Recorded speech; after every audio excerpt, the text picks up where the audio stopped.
Sekarang saya mau membahas mengapa Indonesia menjadi negara yang paling terdampak dan paling terpuruk pada saat krisis finansial Asia 1997-98. Efeknya adalah lahirnya reformasi dan jatuhnya Orde Baru dan juga Presiden Soeharto tentunya. Disclaimer dulu, saya bukan pengamat ekonomi, saya hanya mencoba sharing dari analisa atas data dan informasi yang saya miliki tentang krisis tersebut ya.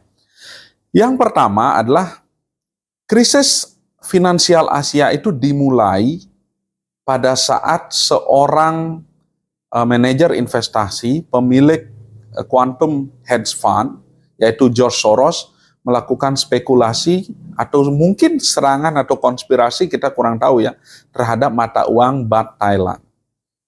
Tiba-tiba saja dengan aksi spekulasi tersebut, nilai mata uang Baht Thailand jatuh. Kemudian disusul oleh mata uang dolar Singapura, ringgit Malaysia, dan kemudian rupiah Indonesia. Jadi si George Soros ini pada dasarnya hanya pegang trigger atau pemicu. Tetapi mungkin faktor-faktor lainnya sudah terjadi jauh sebelum itu. Yang kedua adalah ketika krisis terjadi, banyak negara melakukan pendekatan atau kebijakan yang berbeda.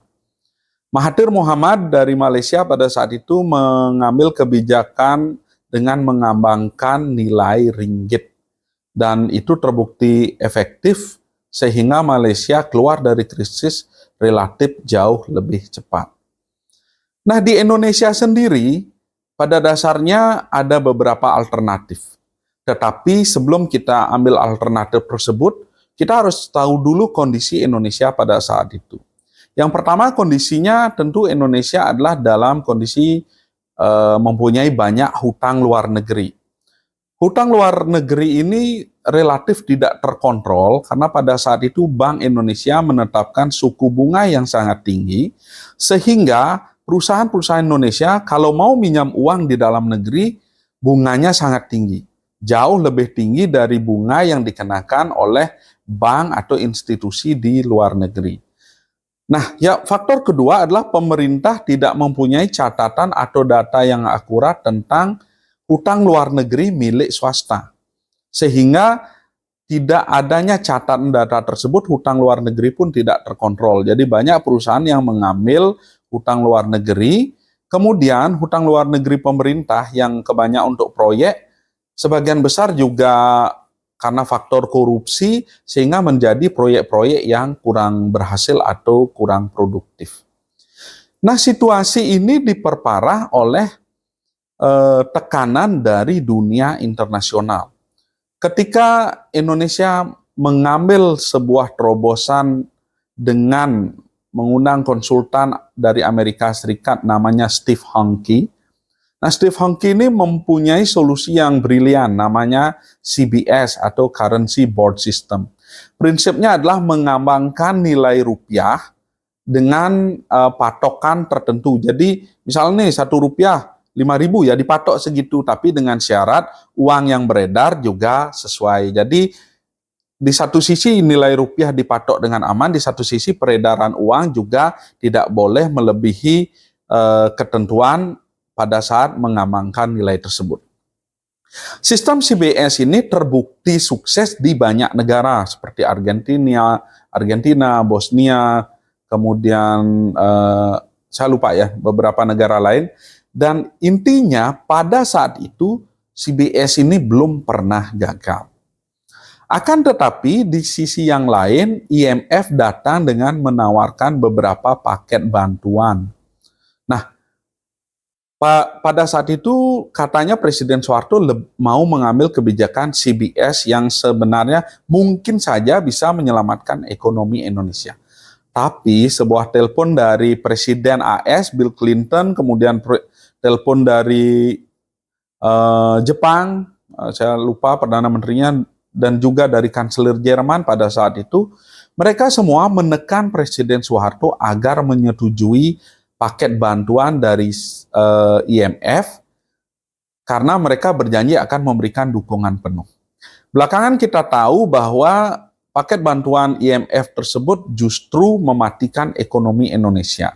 Selain itu, dicurigai ada misi tersembunyi memang dari negara-negara tersebut yang menginginkan Presiden Soeharto untuk turun dari kekuasaan. Karena menurut mereka mungkin sudah lama, padahal Presiden Soeharto cukup loyal ya pada negara-negara barat, tetapi memang belakangan keinginan untuk mandiri, mungkin Presiden Soeharto mulai berani menolak banyak eksploitasi yang ingin dilakukan oleh negara-negara barat, sehingga diputuskan dia harus diganti.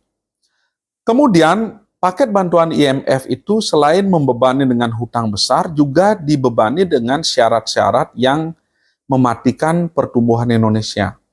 Mereka meminta pemerintah harus melikuidasi banyak bank, kemudian mereka meminta Indonesia mematikan industri-industri strategis. Salah satu korban terbesarnya adalah IPTN, Industri Pesawat Terbang Nusantara, atau saat ini disebut PT Dirgantara Indonesia. PT Dirgantara Indonesia pada saat itu adalah salah satu perusahaan paling maju, perusahaan aviasi paling maju di negara berkembang. Kita bahkan saat itu lebih maju dari aviasi teknologi di India. Pada saat 1996, Presiden Habibie, bahkan waktu itu masih Menristek, sudah merancang dan menerbangkan pesawat N250 yang pada saat itu dilengkapi teknologi fly-by-wire yang belum ada di negara lain. Jadi itu teknologi paling canggih, dan juga desain pesawat tersebut memang didedikasikan untuk wilayah Indonesia dengan landasan pacu yang pendek, banyak pulau, dan sebagainya. Nah, karena hal tersebut dicurigai bahwa apabila dibiarkan, PT DI bisa berkembang menjadi perusahaan kelas dunia, menyaingi Airbus dan Boeing di segmen penerbangan sipil yang short ya. Pada saat itu ada produk lain dari Prancis namanya ATR-72, kemudian dari Kanada juga ada Bombardier. Jadi boleh dibilang Indonesia jatuh paling dalam di krisis itu memang karena banyak faktor ya. Kita sendiri rentan, ekonomi struktur tidak bagus, korupsi dan sebagainya. Tapi ada juga faktor eksternal di mana banyak negara-negara sekutu menginginkan Presiden Soeharto jatuh, menginginkan terjadinya desentralisasi kekuasaan ke kabupaten provinsi sehingga mereka lebih mudah masuk. Karena selama masih ada Presiden Soeharto kan kontrolnya tersentral ya. Jadi terpusat sehingga mereka juga kadang-kadang tidak semua yang mereka mau dikasih sama Presiden Soeharto. Jadi itu sedikit flashback tentang mengapa Indonesia jatuh paling dalam, dan mudah-mudahan bisa memberikan referensi buat teman-teman ya, terutama yang generasi baru. Baik, terima kasih.